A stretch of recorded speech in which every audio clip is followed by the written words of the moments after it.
కోరహు కన్నాడు.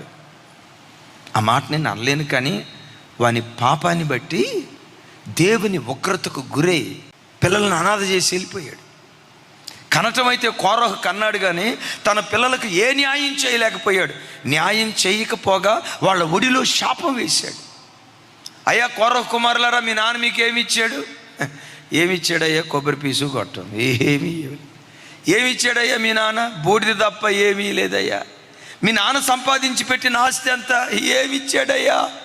ఆస్తి సంపాదించి పెట్టడం దేవుడు ఎరుగు, మా ఒడిలో శాపం వేసి వెళ్ళాడు. మీ బ్రతికేంటయ్యా? అడవి చెట్టు లాంటి బ్రతికయ్యా. అమలారా నా వైపు చూడండి, అయ్యలారా నా వైపు చూడండి. ఒకవేళ ఈ వాక్యం వింటున్న నీ బ్రతుకులో అడవి చెట్టులాగా ఓ తండ్రి సహాయం లేక, ఓ తల్లి సహాయం లేక, ఓ తోబుట్టు సహాయం లేక, ఒక బంధువు